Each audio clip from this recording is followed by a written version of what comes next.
Melo.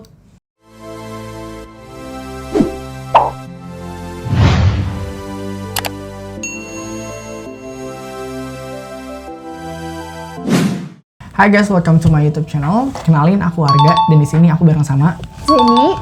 Dia teman aku pas SMA. Kami akrab banget dari kelas 10 sampai kelas 12. Cermet juga dari kelas 11. Sebenarnya kelas 10 nggak cermet-cermet banget, tapi kayak aku sering ke bangkunya dia buat belajar bareng gitu. Terus kayak sampai saat ini kami masih berteman baik. Dan di sini kami akan membuat video tentang IPA versus IPS. Pokoknya jurusan yang ada di SMA. Khususnya ini tuh buat teman-teman yang mau masuk ke SMA di tahun 2022.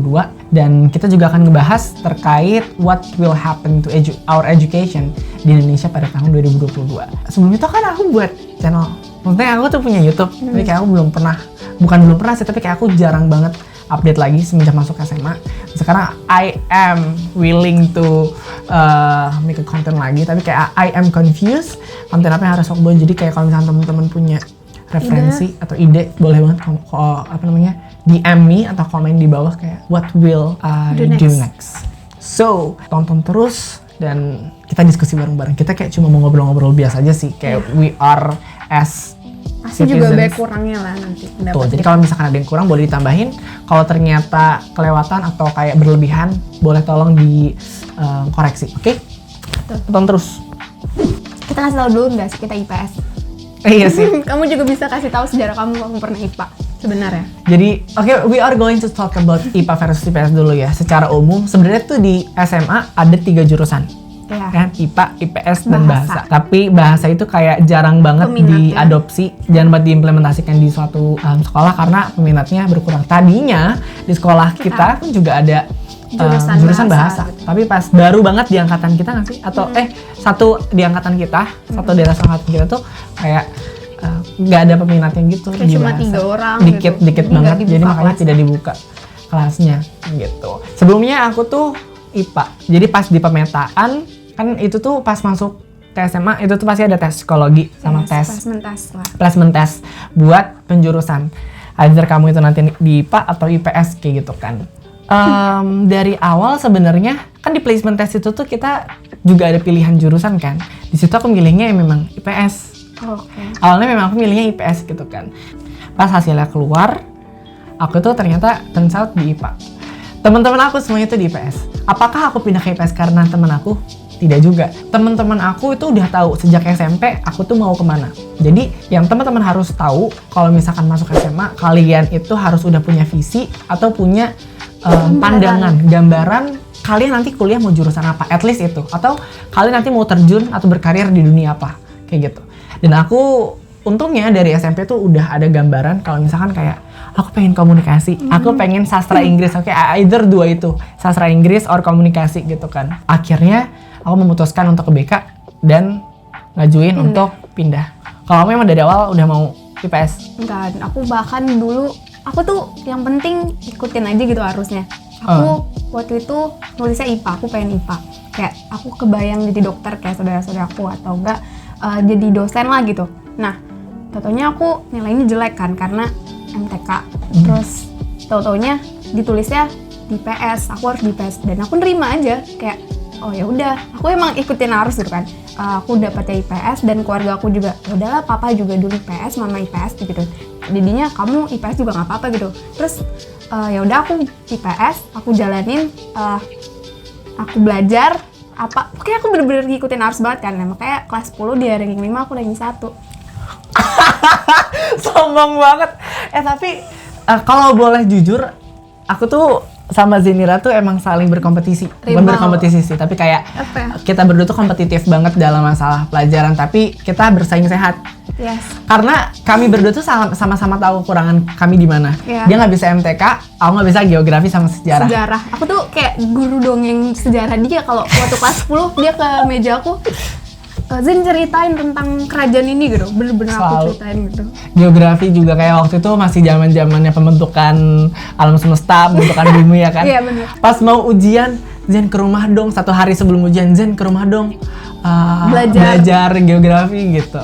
Kayak emang segitu, maksudnya kayak thank God aku dari awal itu tuh udah tahu kekurangan aku di mana, dan aku bisa melawan kekurangan aku itu dengan cara belajar bersungguh-sungguh gitu. Dia keren sih, maksudnya tahu gitu dan langsung nerapin, langsung belajar, langsung tahu mana yang kurang, ya udah di situ yang difokusin lagi gitu. Dan ini nggak nutup kemungkinan nggak sih IPA juga gitu, nggak mungkin cuma beberapa orang mungkin yang fokus ke fisika doang, biologi doang, atau banyak, atau kimia doang gitu. Pasti ada salah satu di antara 3 itu yang anak IPA sendiri nggak suka, ya kan?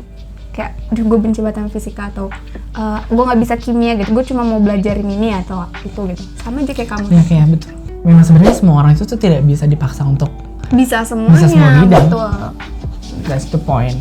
Oke, jadi kalau menurut kamu gimana caranya kita bisa nentuin apakah jurusan ini tepat untuk aku atau enggak? Menurut aku, kayak tadi misalnya poin yang pertama, kita harus tahu depannya mau ngapain. Terus habis itu kita tahu kelemahan kita atau kelebihan kita sendiri. Nanti dilihat dari 2 itu kira-kira mana peluang yang lebih besar gitu. Maksudnya mana ya sih yang lebih mempengaruhi lo dalam belajar gitu. Kayak apakah susah gampangnya gitu, atau motivasi ke depannya gitu kan. Ada yang orang ya udahlah sebenarnya gue tinggal belajar aja gitu, tapi gue motivasinya kurang gitu. Nah itu mungkin dia orang yang ngikutin arus atau gimana gitu kan. Tapi ada juga yang dia kurang belajar, mungkin kurang effort, tapi dia tahu di depannya dia mau apa, dia punya ambisi gitu. Itu bisa aja dia ikutin gitu, cita-citanya, atau dia kuliahnya mau apa, itu bisa aja gitu. Karena nggak banyak juga kayak anak IPA yang mungkin ngerasa sebenarnya kurang MTK-nya atau kurang fisikanya, tapi mereka emang niatnya pengen jadi jurusan yang berhubungan tidak sama berhubungan IPA. Dengan matematikanya gitu kan maksudnya. Memang sebenarnya ada beberapa yang kayak gitu, karena IPA nggak semuanya tentang MTK juga. Benar. Sejujurnya IPS juga nggak segalanya tentang ekonomi, benar. tapi nanti di kuliah kalian juga akan belajar sih di semester 1 semuanya. Jadi kayak mau nggak mau memang harus bisa, tapi nggak usah yang bisa-bisa banget, kayak at least ngerti aja. Next, we are going to talk about jurusan. Apakah jurusan di SMA penting atau tidak? Penting sih sebenarnya. Ya, di SMA ya? Iya, penting sih sebenarnya. Iya, emang penting sih. Kayak buat nyambungin kan, buat kuliah sampai jadi kerja dan profesi gitu. Iya, betul. Kayak misalnya kalian ingin melanjutkan ke perguruan tinggi, kan jurusan itu menjadi tolak ukur Ya. untuk masuk ke perguruan tinggi. Kenapa aku bisa bilang penting? Kalau nggak penting, nggak akan ada anak-anak yang linjur. Kenapa orang linjur? Karena dia harus memperjuangkan jurusan lain. Ya. Bahkan pemetaan kayak kamu mau di mana itu juga penting kan. Kayak semua anak harus, emang di Indonesia ini kayak udah harus di-push buat kayak lo harus tahu lo mau ngapain di depannya. Betul. Gak bisa kayak lo ikutin arus doang, atau lo belajar doang terus tiba-tiba lo jadi apa kan, susah gitu. Okay, so we are going to talk about regulasi atau kebijakan tentang jurusan SMA. Ya. Tentang kurikulum di tahun 2022. Tapi for your information, sebenarnya di tahun 2022 Kemendikbud itu memberikan 3 opsi kurikulum. Kamu udah tahu belum? Apa itu tuh? Jadi ada kurikulum 2013, kurikulum darurat, which is itu kurikulum 2013 tapi yang disederhanakan. Terus kurikulum prototype ini yang lagi panas-panasnya kan dibahas. Nggak ada IPA IPS, nggak ada bahasa gitu. Jadi sebenarnya di kurikulum prototype itu aja namanya prototype. Jadi setiap anak itu mendapatkan kebebasan untuk bisa mengombinasikan atau untuk bisa memilih mata pelajaran apa yang bakal dia ambil di SMA kayak gitu. Karena yang lagi panas kurikulum prototype, so we are going to talk about kurikulum prototype aja ya. Tapi highlight dulu 3 kurikulum itu adalah kurikulum opsional yang diberikan oleh Kemendikbud. Jadi sekolah itu boleh memilih salah satu, terserah kurikulum mana yang cocok dan bisa diterapin di sekolah. Jadi tidak semua sekolah sebenarnya wajib untuk mengadopsi kurikulum prototype dong, karena orang-orang salah kaprah, salah tangkap, mereka tuh ngira semuanya pasti bakalan pakai kurikulum prototype ini, ternyata enggak guys. Jadi sekolah ini nanti boleh milih apakah mereka mau mengimplementasi atau mau mengadopsi kurikulum prototype atau tidak. Kita bahas pro dan kontra mungkin ya. Pro-nya dulu sih, dari kamu apa?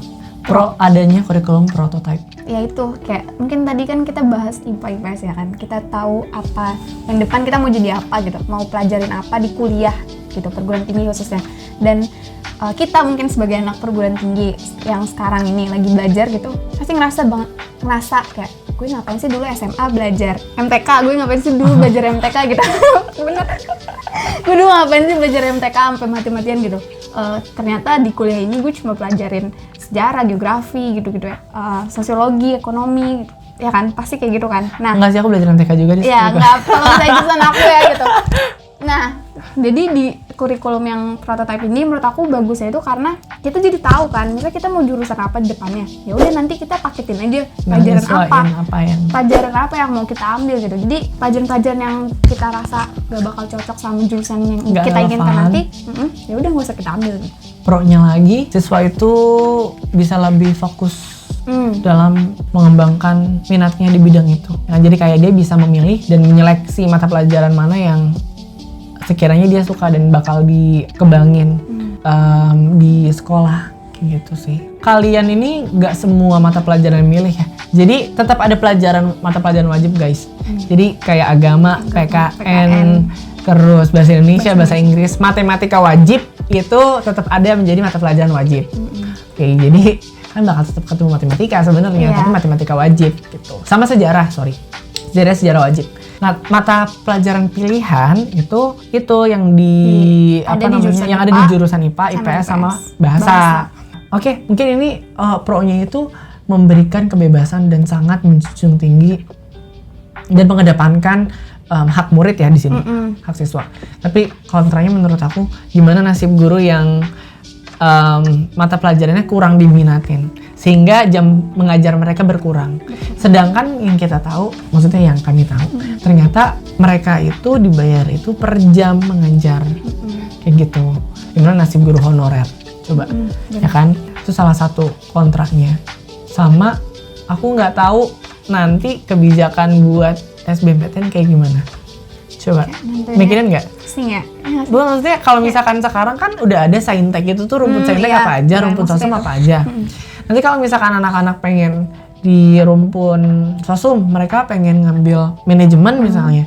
Tapi di SMA mereka ngambilnya antropologi, fisika, ekonomi, sama matematika minat. Otomatis kalau misalkan nanti kebijakan masih saintek sosum kayak gitu, dia mau nggak mau harus belajar sosum secara keseluruhan dong. Itu yang aku masih belum tahu sampai saat ini gimana nasibnya kalian kalau misalkan nanti SBMPTN kalau pakai program prototype itu. Aku nih kontranya. Kalau menurut aku kasihan gak sih kayak sama anak-anak yang masih belum tahu dia depannya mau ngapain. Oh iya, yang memang dari awal tuh harus dituntun. Tapi nggak tahu sih ini kontra atau sebenarnya bisa jadi jalan yang baik buat sebenarnya orang-orang kayak gitu harus udah cepat menentukan keputusan gitu. Tapi di lain sisi kasihan juga sebenarnya sama yang kayak gitu, sama yang masih belum tahu. Kalau kayak gitu peran BK harus lebih. Iya benar. Harus lebih apa? Lagi gempor harus lebih maksimal. Betul ya, betul. Jadi tuh nanti di program prototype kalau misalkan teman-teman belum tahu, kalian ini milih mata pelajaran itu di kelas 11 dan kelas 12. Jadi di kelas 10 kalian masih belajar semua mata pelajaran secara paralel. Fisika, kimia, biologi itu akan di dalam mata pelajaran IPA, terus sosiologi, ekonomi, geografi akan ada di dalam pelajaran IPS. Jadi kalian akan belajar semua mata pelajaran secara paralel, nanti di kelas 11 baru kalian nentuin sendiri itu di kurikulum prototype gitu ya. Jadi seharusnya sih dalam 1 tahun itu cukup untuk bisa mematangkan pikiran anak-anak manakah mata pelajaran yang tepat untuk mereka. Ini kontranya lagi mungkin kan di kelas 10 itu mereka bakal belajarin semuanya kan. Itu bakal menyita waktu mas. Iya sih. Kayak bakal capek banget kan. Apalagi mata pelajaran wajib juga masih ada. Belum tugas-tugasnya. Kalau tugas tergantung sekolah ya. Iya sih. Tapi nggak apa, jujur karena tugas-tugas di SMA banyak banget, aku bisa ngomongin itu banyak ya. Jadi terbiasa di kuliah tau? Iya, ya nggak?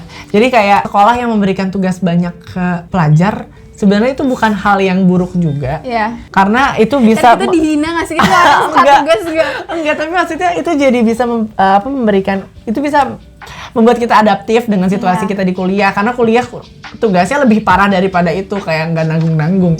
Sehari satu. Belum lagi kayak kumpulinnya semua minggu depan gitu. Lagi kalau habis itu kuis gitu kayak dulu ngeluh, tapi sekarang aku malah merasa bersyukur. Sama. Berat, cuma nggak ngerasain yang seberat itu parah. Kayak gitu. Kita lihat aja nanti di 2022 apa yang akan terjadi, dan ternyata sekolah itu lebih memilih untuk mengadopsi kurikulum yang mana. Mengingat ini adalah sifatnya opsional.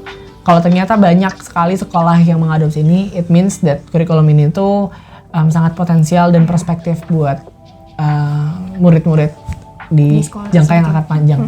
Jadi itu aja yang bisa kita diskusikan. Kalau misalkan ada tambahan atau kitanya kelewatan, berlebihan atau sebagainya macamnya, boleh banget kayak koreksi kami di bawah. Kalau misalkan ada yang ingin ditanyakan, apa yang harus kita diskusikan lagi, boleh komen di bawah. Dan see you guys di video berikutnya mungkin atau something.